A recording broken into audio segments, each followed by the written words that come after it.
Okay, welcome back YouTube. This is my first ever banner review, and I'm going to start doing them frequently, weekly, whenever we get a banner. And the first one that I chosen to do this on, and the first one that I will ever do this on, is the Final Fantasy VII Tifa and Vincent banner. I'm going to need some water. So, I just recorded this, actually, and I recorded it all on mute, so my voice is already gone from just doing this, and I accidentally did it on mute. So anyway, here we have Cait Sith, we have we have HP Shout, right away. I'm just going to move this over to the main screen here, and I'm probably going to reset the video, maybe not.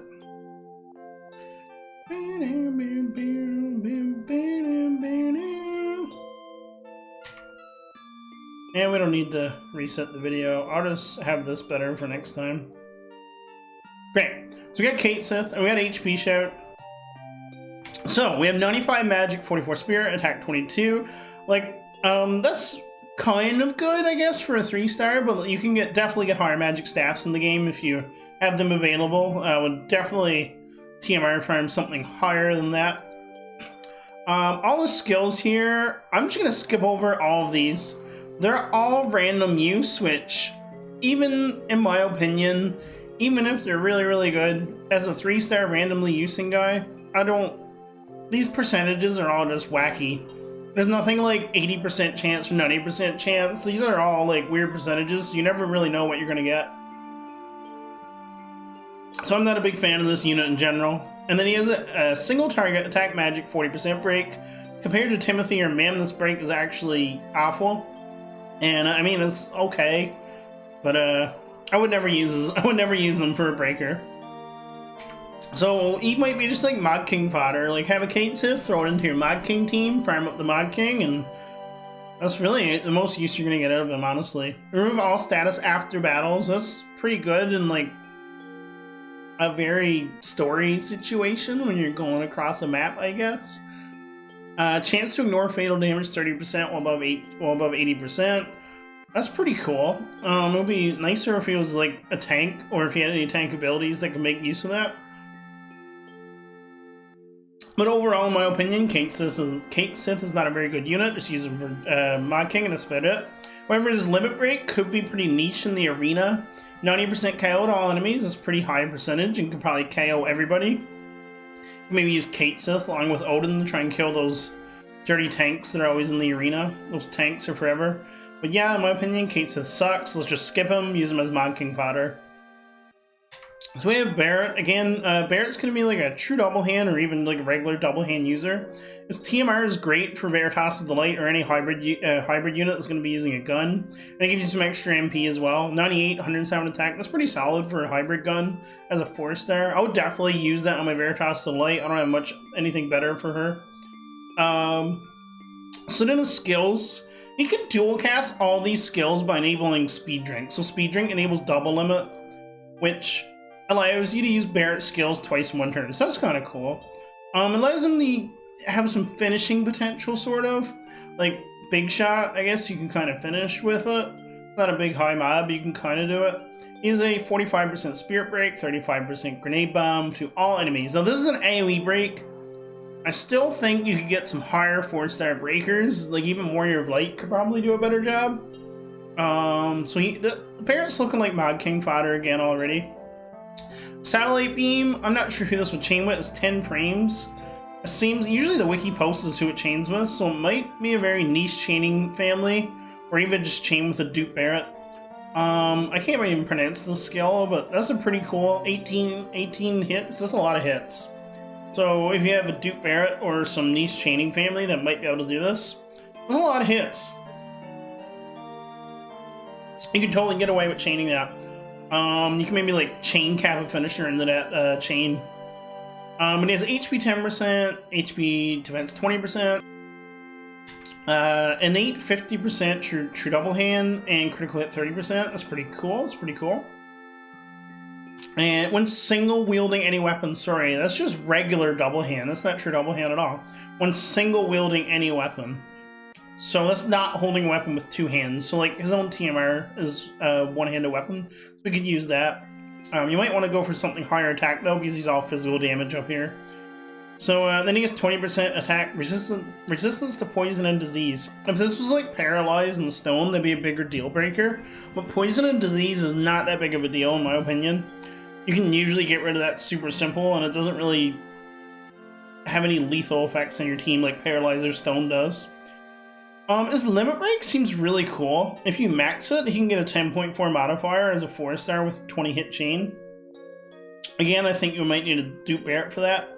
But overall, I think Barret is just Mod King fodder this time around. I don't think he's the best 4-star in the game or like anywhere close, but if you really want to use him, you kind of can. You might need like a 2-turn setup so you can unlock his double cast, but then you can go for it. And now onto the big banner units. Tifa and Vincent. Tifa was like one of my favorite characters ever in the original Final Fantasy series. She was really fun, and I really liked her in Advent Children a lot. Now, I'm probably not gonna be pulling for Tifa, but if this was her Advent Children outfit, 10 out of 10 if it was Advent Children outfit. Soaring Heart. Pretty good TMR for a fist user. You get 30% attack with a fist, 30% attack with a hat. So if you're a fist user, that's an easy 60% attack TMR for you. Probably even really good for Tifa. Premium Heart as their TMR.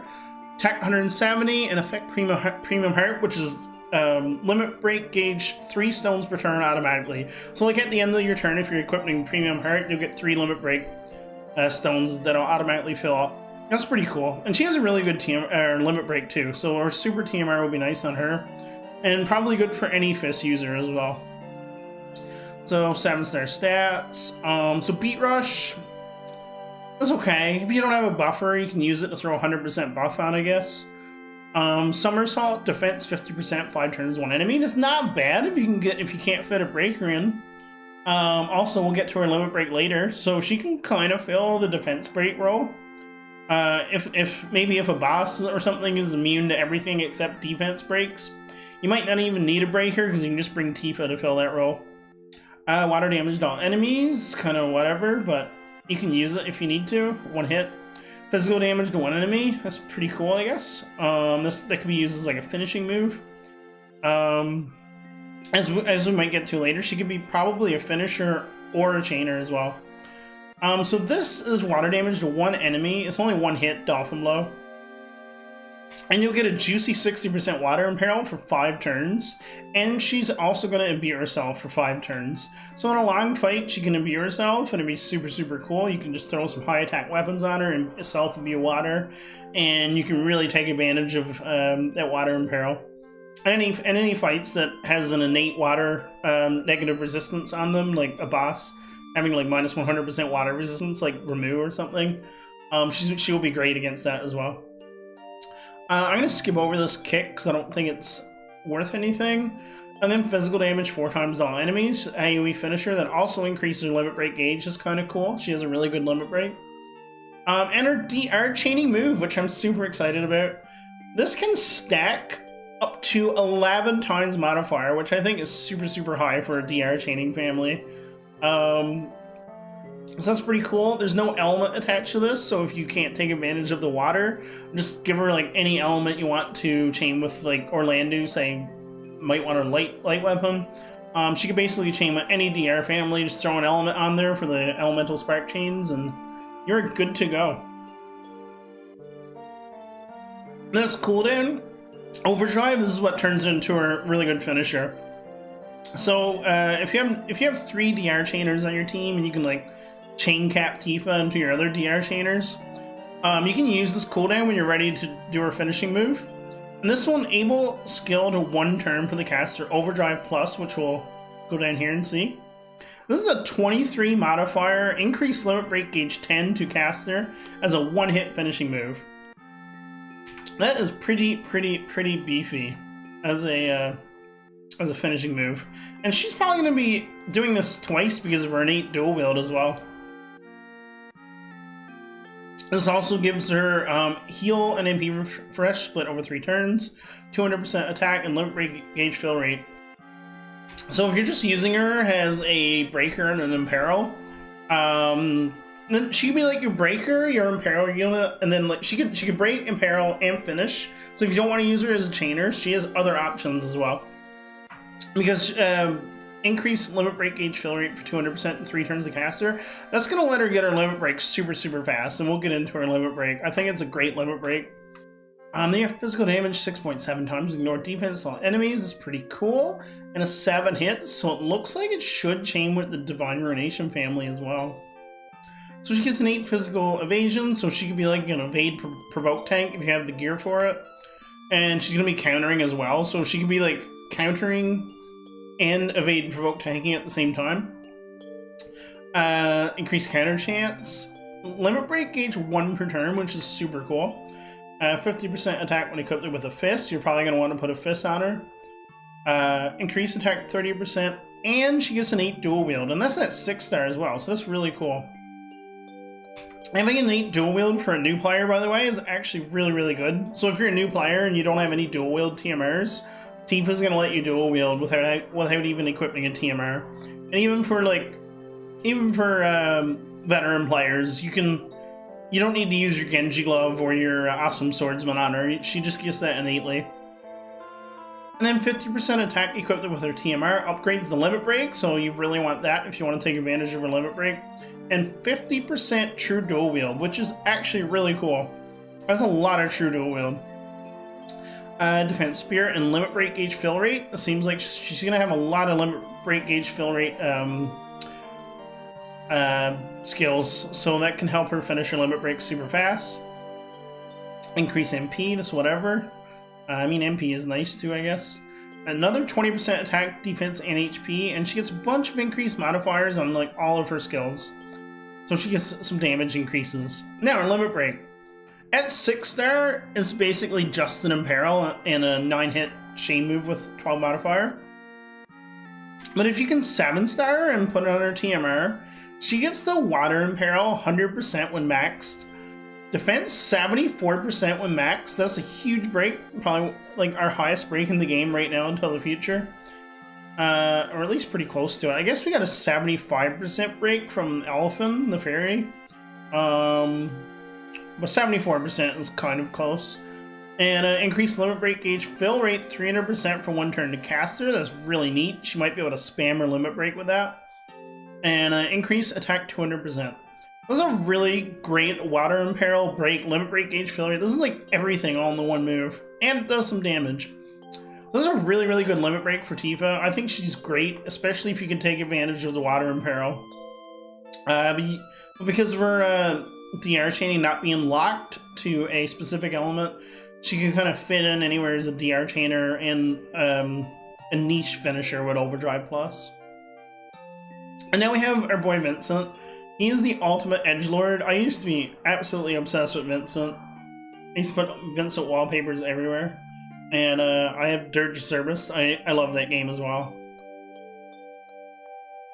So Vincent, the ultimate edgelord. His TMR, past regrets. His TMR is actually insane. Who cares about the decreased spirit? Because he's not a healer, he's not a tank. And if you're gonna give attack 60% to a tank or healer anyway, I feel like it's not really necessary.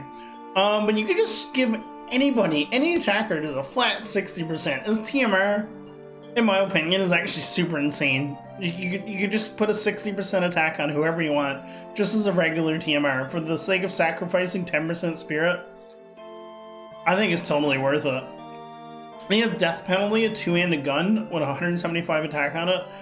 For any gun user that can take advantage of double cast or even just a 2-handed weapon in general, this is a beefy gun. And if you imbue it, that just makes it even stronger if you have someone to imbue. So that death penalty, that's an insanely strong gun for any gun user, any 2-handed gun user at that. So he has a bunch of stuff here.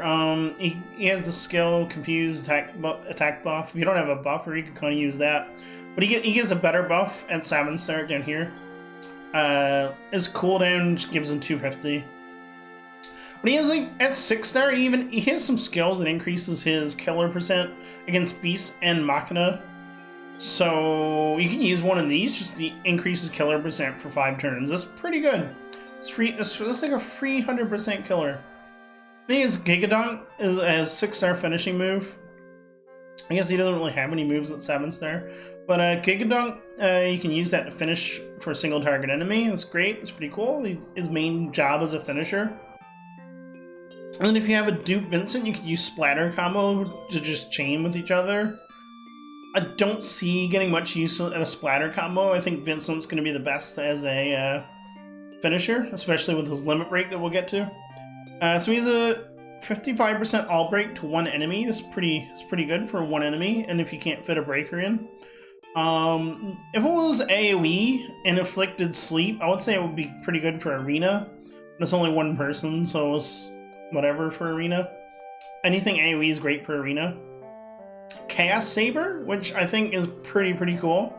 I don't know if you get a bunch of usage out of it, but he has a 1-hit AoE finisher. I don't really see many of those around, so having a 1-hit AoE finisher is actually kind of neat. I like that. I like Chaos Saber. He gets increased mods to it at level 120, I believe, as well.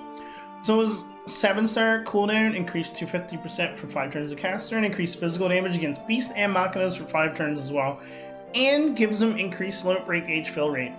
So as a finisher, I'd probably use this on turn 1 because the buff lasts for 5 turns and gives him limit break gauge fill rate, and you kind of want to get his limit break gauge as fast as possible so you can just spam it, because I think his limit break is actually insane, especially for AoE fights. So he gets auto heal, recover MP, attack defense 30%, MP 20%, increase 30%. He has resistances to quite a few things: poison, blind, paralyzed, and disease. I wish stone was there, but it's good to have paralyzed resist innately. That's at 6-star too. And at 6-star, he has innate true double hand by the look of it. That must have to be true double hand. I guess I was wrong about Barrett. I guess that makes Barrett true double hand too then. Yeah, Barrett's true double hand too. So, yeah, when single wielding any weapon. Either way, double hand or true double hand. I'd have to check that after. And, yeah, so he'll get 150% innate. I actually gotta go check that now. That's actually gonna make me sad if I don't check it now. So, what are we doing here? I'll go to a different tab here. Who has an 8 true double hand? Heal, right? Or actually, Cloud. There we go. He has an 8 true double hand. Releases TMR does. Back Cloud's cloak. Let me just read the reading here. Okay, so it is true double hand. Single wielding any weapon. Great. So he has an 8 true double hand. So 50%, 150. He gets 150% with his TMR equipped at 7-star. That's actually a lot. He gets dark resistance 100% with his TMR equipped completely for free. That's insane. Upgrades his limit break, and he gets 40% attack and 20% spirit. So that's actually all good stuff. And then he gets an extra 50% attack when he equipped it with a gun. So you want to give him a gun, and he gets, for no reason, he just absolutely gets another 60% and HP 20%, which is really good. And he gets innately 100% against beast and mechanical monsters. So that's actually really good as well. And then he gets spirit 20%, and he gets defense and spirit 30%, and he gets increased modifiers on his abilities. So that's pretty good. It's pretty good. The ultimate thing that I really love about Vincent is mainly for being an arena beast, but I guess for against any beast or machina units at that point. He has a 1-hit finishing move for an instant KO 70%, or physical damage 15 with a 50% ignore to all enemies. So that's basically a 30 times AoE mod as a finisher. Against beasts and machinas would obviously be even better. And in arena, having a limit break that does an AoE KO at 7-star, and then a 30 modifier as a finishing chain cap as a failover, that is actually super insane in my opinion. Very nice usage. Overall, in my opinion, it's probably a skippable banner. You could probably get away with just getting like a few Barretts or a few Cait Siths for your King Mog farming, but like, I think Tifa's just a regular DR chainer. I think any DR chain, if you have already 2 7-star DR chainers, I think you're fine, and this whole banner is probably skippable if you don't want to waste your lapis. But yeah, nostalgic reasons, go for it. Vincent and Tifa. So there we have it. That's my first banner review that I ever did. Super nervous about this one. If you enjoyed it, just click like, subscribe, and comment, and any positive feedback would be greatly appreciated. And yeah, I'll try and continue to do more in the future, especially if I get good feedback on this one. Peace out, YouTube. Have fun, and good luck on your polls.